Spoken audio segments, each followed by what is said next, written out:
โอเคဒီနေ့တော့ Photoshop အခြေခံပေါ့เนาะကျွန်တော် workspace နေရာချနေကိုကျွန်တော်ပြပေးမယ်ဆိုတော့ workspace ဆိုတာဗျာအခုဒီမှာဆိုလို့ရှိရင် layer ကျွန်တော်ဒီဘက်ခြမ်းမှာထားရတယ်ပြီးလို့ရှိရင် property bar ကိုကျွန်တော်ဒီဘက်ခြမ်းမှာထားရတာပေါ့เนาะဒါကျွန်တော်ရဲ့ workspace ပေါ့ပြီးလို့ရှိရင်ဒီမှာ action bar တို့ဘာတို့ကဒီဘက်ခြမ်းမှာကျွန်တော်ထားရတယ်ပြီးတော့ plugin လေးတွေကိုကျွန်တော်ဒီဘက်ခြမ်းမှာကျွန်တော်ဖွက်ထားတာပေါ့เนาะဒါလေးနှိပ်လိုက်ရင်ဒီပေါ်လာမှာပေါ့เนาะအဲ့ဒီမျိုးကျွန်တော်ဖွက်ထားတာပေါ့เนาะဒီလိုမျိုး workspace တွေဘယ်လိုနေရာချမလဲပေါ့เนาะဆိုတော့ကျွန်တော်ဒါကိုကျွန်တော်ဆွဲထုတ်လိုက်တော့မယ်ဗျာဒါတွေကိုကျွန်တော်ဆွဲထုတ်လိုက်ဒီမျိုးဆွဲထုတ်လိုက်ရင်သူကအပြင်ထွက်လာပါတော့ပြီးတော့ဒီဘက်ပြားလေးကိုနှိပ်လိုက်ရင်ဘောက်လေးကကြီးလာမှာပေါ့နော်ဘောက်ပွင့်သွားတာပေါ့ဗျာပြီးရင်ဒီမှာ channel တွေဆိုတဲ့အတိုင်းပဲကျွန်တော်ဒီဘက် channel ဆွဲထုတ်လိုက်မယ်ဆိုတော့ဒါလေးကိုလည်းကျွန်တော်ဖြတ်လိုက်မှာပေါ့နော်ဆိုလိုချင်တာကဗျာ Photoshop မှာပေါ့နော်ဒီဘောက်တစ်ခုခုကိုကျွန်တော်တို့ဖြတ်လိုက်မိတာပေါ့နော်ဆိုတော့အဲ့ဒီဘောက်ကိုကျွန်တော်ကပြန်လို့ချင်တယ်အခုဆိုရင်ခုနက channel ရဲ့ pad ရဲ့ဆိုတော့ဘောက်နှစ်ခုကိုကျွန်တော်ပိတ်လိုက်တာပေါ့နော်ဖြတ်လိုက်တာမဟုတ်ပိတ်လိုက်တာပေါ့နော်အဲ့ဒီဘောက်တွေကိုပြန်ယူမယ်ဆိုရင်သူက window ထဲမှာရှိတယ်ဒီ Photoshop ရဲ့ box တော်များများဒီ window ထဲမှာရှိတယ်ဒီ plugin box ကလွဲလို့ပေါ့နော် window ထဲဒီ window ထဲမှာရှိတယ်ဆိုတော့ကျွန်တော်က channel ထည့်ခြင်းတယ်ဗျာ channel ထည့်ခြင်းတယ်ဖြစ်တဲ့အတွက်ဒီဘက် channel မှာကျွန်တော်ဒီမှာ channel ကိုရွေးလိုက်မယ်ဒါဆို channel box လေးကကြာလာပြီokay ဒီ channel box ကိုကျွန်တော်ကဒီ layer ရဲ့ဘေးမှာကျွန်တော်ထားခြင်းတယ်ဆိုလို့ရှိရင်ကျွန်တော်ဒါလေးကိုဆွဲသွားပြီးလို့ရှိရင်မောက်ကလစ်ကိုမလွှတ်နဲ့နော်မောက်ကလစ်ကိုကိုစိတ်ကြိုက်ဖြစ်တော့မှလွှတ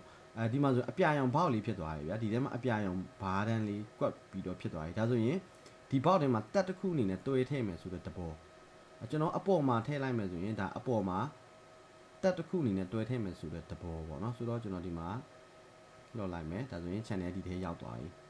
ဆိုတော့ကိုကဒီတက်တစ်ခုလုံးပေါ့နော်ဒီ group တစ်ခုလုံးထဲမှာဆိုရင် layer ရဲ့ channel ရဲ့ရှိတာပေါ့နော်အဲ့ဒီ group တစ်ခုလုံးကိုဆွဲထုတ်ခြင်းတဲ့အခါမှာကျွန်တော်ဒီကနေဆွဲထုတ်တာဒါဆို group တစ်ခုလုံးဆွဲထုတ်တာဖြစ်သွားပြီโอเคဆိုတော့နောက်တစ်ခုကျွန်တော်ပတ်တစ်ခုထပ်ထည့်မယ်ဆိုတော့ဒီမှာကျွန်တော်ပတ်ကဒီမှာပတ်လိုက်โอเคဒါဆိုရင်ဒီထဲမှာထည့်မယ်ဆိုရင်ဒီမှာအပြာရောင်လေးတင်ငေတာလေးပြပေးမယ်အဲ့တော့မှကိုက conference ဖြစ်တယ်ဆိုတော့ mouse click ကိုလှုပ်ပေါ့နော် mouse click ကိုချက်ချင်းတက်မလှုပ်လာနဲ့ကိုက conference ဖြစ်ပြီဆိုတော့မှလှုပ်ပေါ့နော်ပြီးတော့မှကိုကဆိုပါစို့ကျွန်တော်က layer ပြီးပတ်ပြီးတော့မှ channel ကျွန်တော်လုပ်ချင်ရင်ဒီပတ်လေးကိုကင်သွားဒီဘက် channel ကိုဆွဲထုတ်လိုက်ဒါဆိုရင် layer ပတ် channel okay ဒါဆိုဒီမှာ layer okay ဒီ layer တစ်ခုလုံးကိုကျွန်တော်ဒီဘက် channel မှာကျွန်တော်ထားနေတာဒီဘောက်တစ်ခုလုံးရဲ့အောက်မှာထည့်ချင်တာပေါ့နော်ဆိုတော့ကျွန်တော်ဒါကိုဒီဘက် channel ဆွဲထည့်ပါမယ်ဒီအောက်ဆုံးသွားလိုက်ပေါ့နော်ဒီအောက်ဆုံးမှာအပြာရောင်ဘားတန်းလေးအောက်မှာပဲပြတော့တကွင်လုံးမပြတော့ဗျာ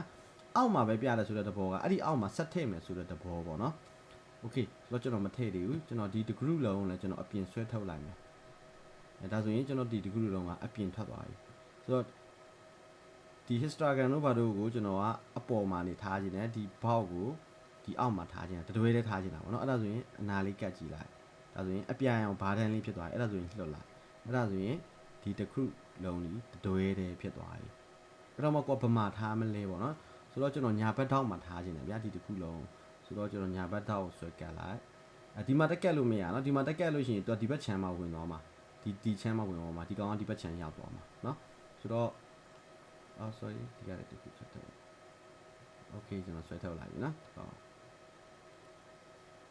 ဆိုတော့ကျွန်တော်ဒီကောင်ဒီဘက်ပြီးဆွဲထုတ်မယ်ပြီးရင် layer ဘောက်ကိုလည်းကျွန်တော်ဒီဘက်ပြီးဆွဲထုတ်လိုက်မယ်ပြီးတော့မှကျွန်တော်ဒါကိုဒီအောက်မှာကျွန်တော်ဆွဲကတ်လိုက်အပြာရောင်ဘားတန်းလေးပေါ်မှာနော်ဒီမှာအပြာရောင်ဘားတန်းလေးပေါ်လှုပ်လိုက်ပြီးရင်ဒီဘက်ဘေးမှာကျွန်တော်ထားနေတာဖြစ်တဲ့အတွက်ဒီဘက်ဘေးဘားတန်းကိုကတ်လိုက်အဲ့တော့အပြာရောင်ဘားတန်းလေးဖြစ်သွားပြီညာဘက်ခြမ်းမှာအပြာရောင်ဘားတန်းလေးဖြစ်သွားပြီအဲ့တော့မှကိုကလှုပ်လိုက်ပေါ့နော်အဲ့ဒါဆိုရင်အဲ့ဒီဘက်ဘေးတွေကိုသူရောက်သွားပြီဗျာဆိုတော့ဒီ group တစ်ခုလုံးကိုလည်းကျွန်တော်ကအဲ့ဒီဘက်ဘေးမှာထားခြင်းတယ်ဆိုတော့ဒါကိုကျွန်တော်မြားလေးနဲ့ချက်ဖွင့်လာလိုက်ဆိုတော့ဒီကောင်ကိုကျွန်တော်ဒီဘက်ဘေးထဲမှာထည့်နေတာပေါ့နော်ဒီဘက်ဘေးထဲမှာကျွန်တော်ထည့်လိုက်โอเคဒါဆိုဒီဘက်ဘေးထဲရောက်လာပြီအဲ့ဒါမှမှသူကဘောင်းတစ်ခုဆိုကျွန်တော် speed ကတအားကြီးကျသွားလိုက်မှာပေါ့နော်ကိုလူတဲ့နေရာလေးကိုပဲကိုကလစ်ထောက်ပြီးတော့ icon လေးကိုကလစ်ထောက်ပြီးတော့ပဲဘောက်လေးတွေကိုဖွင့်ချင်တယ်ဆိုရင်ဒီအပေါ်မှာမြားလေးရှိတယ်ဒီမြားလေးနှိပ်လိုက်ရင် group တစ်ခုလုံးသူတိမ်ပြီးလိုက်မယ်ဆိုတော့ဒီကြားထဲမှာဒီမျိုးလေးဖြစ်သွားပြီပေါ့နော်ဒီကောင်ဆိုလည်းအတိုင်းပဲကိုဒီမှာမြားလေးနှိပ်လိုက်ရင်သူတိမ်သွားမှာပေါ့နော်ဒီမြားလေးပြန်နှိပ်လိုက်ရင်သူပြန်ပွင့်လာမယ်ဆိုတော့ကျွန်တော်ကဒီ plugin box နှစ်ခုကိုကျွန်တော်ဒီကြားထဲမှာထည့်ချင်တာဆိုရင်ဒီကောင်ဆွဲခေါ်သွားပြီးရင်အဲ့ဒီဂျားတဲ့ကိုသွားပေါ့နော်အဲ့ဒီမှာဆိုရင်အပြာရောင် line လေးကလေ ဒီမျိုးသူပြပေးနေတာပေါ့နော်ဆိုတော့ဒါဆိုရင်ကျွန်တော်ဒီ action ရဲ့အောက်မှာထားတာဖြစ်ပါမယ်ဒါဆိုရင်အပေါ် message box ရဲ့အောက်မှာထားတာဖြစ်သွားမယ်ဒါဆို message box ရဲ့အောက်ပေါ့နော်ဆိုတော့ဒါကိုလည်းကျွန်တော်အဲ့ဒီ design AI ရဲ့အောက်မှာထားခြင်းနဲ့ဆိုတော့ဒီနားလေးမှာကျွန်တော်ထားမှာအပြာရောင်လေးတင်ရတာလေးပြပေးတယ်အဲ့တော့မှကျွန်တော်လွှတ်လိုက်မယ်အဲ့တော့မှကိုလူချင်းတဲ့ဟာလေးတွေကိုတစ်ချက်ကလစ်လိုက်ရင်အဲ့ဒီဘောက်ထွက်လာမယ်ကိုလူချင်းတဲ့ဘောက်လေးကလစ်ရင်ဒီဘောက်လေးပေါ်လာမယ်ဒါလေးနှိပ်ရင်ဒါလေးပေါ်လာမှာပေါ့နော်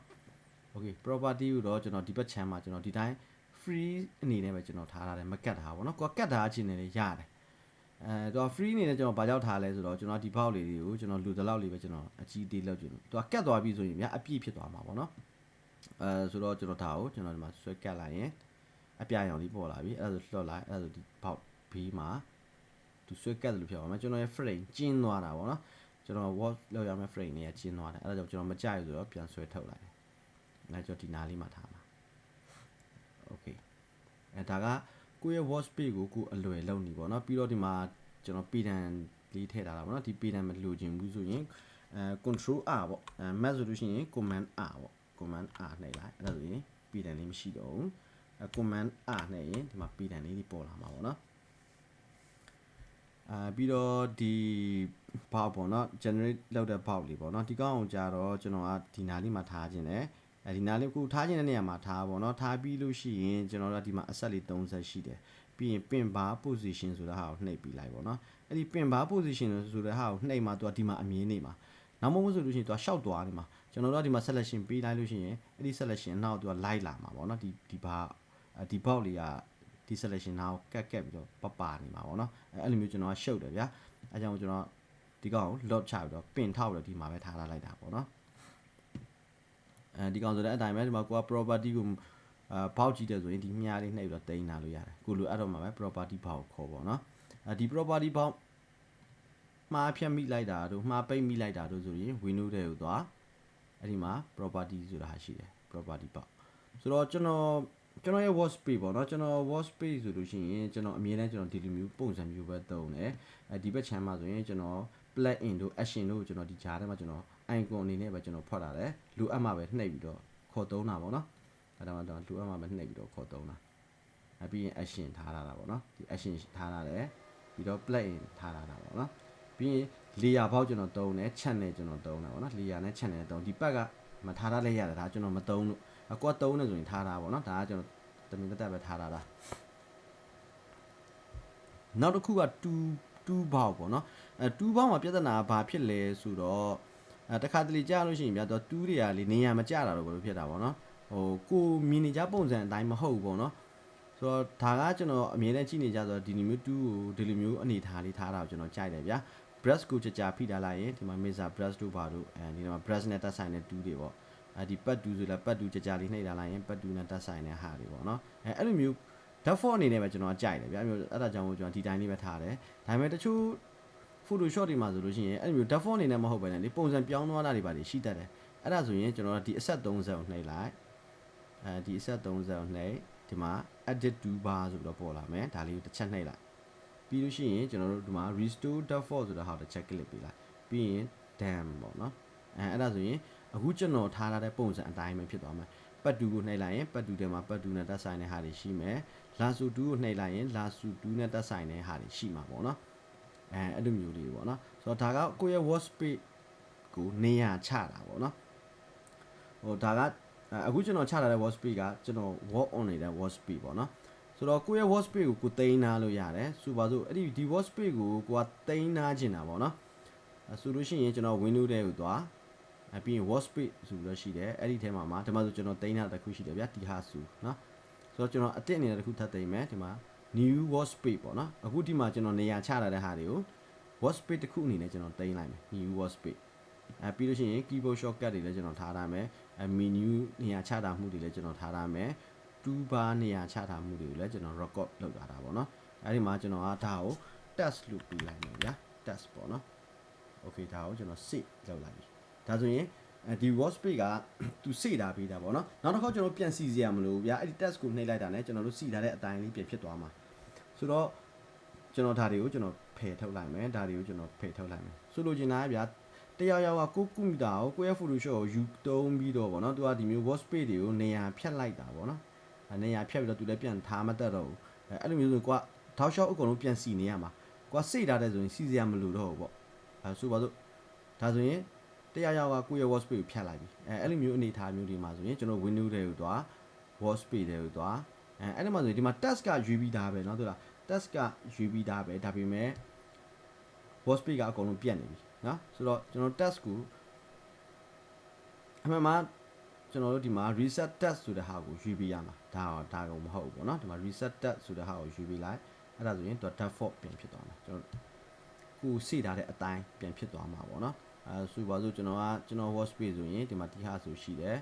ဒီမှာတီဟာဆိုကိုကျွန်တော်ရွေးလိုက်အဲ့ဒါဆိုရင် तू ကဘာမှပြောင်းအောင်မဟုတ်ဘူးတီဟာဆိုရွေးလိုက်တာနဲ့ तू ကဘာမှပြောင်းအောင်မဟုတ်ဘူးကျွန်တော်တို့ကဒီမှာ reset တီဟာဆိုတဲ့ဟာကိုနှိပ်လိုက်တော့မှပဲကျွန်တော်စိထားတဲ့အတိုင်းကို तू ပြောင်းပြီးမှာဒါဆိုကျွန်တော် workspace ကျွန်တော်တင်လာတဲ့ဟာပေါ့เนาะ okay ဒါက Photoshop မှာ workspace တွေကိုနေရာချနေပေါ့เนาะကိုမလိုအပ်တဲ့ဟာတွေကိုကိုပိတ်တာကိုလိုအပ်တဲ့ဟာတွေကိုအစင်တကြနေရာထားတာပေါ့เนาะတချို့တလေကလည်းဒီ property ပေါက်ဒီဘက်ချမ်းမှာမဟုတ်ဘူးဒီဘက်ချမ်းမှာထားတာကြာရင်ဒီဘက်ချမ်းပေါ့เนาะကိုအစင်ပြည်သူလူထားပေါ့เนาะဒါကကျွန်တော်အစင်ပြည်သူလူကျွန်တော်ထားရတဲ့ဟာပေါ့เนาะ okay ဒါက Photoshop မှာ workspace ကိုကိုစိတ်ကြိုက်ပြန်တဲ့နေရာချတဲ့နီးပေါ့เนาะ Photoshop အခြေခံပေါ့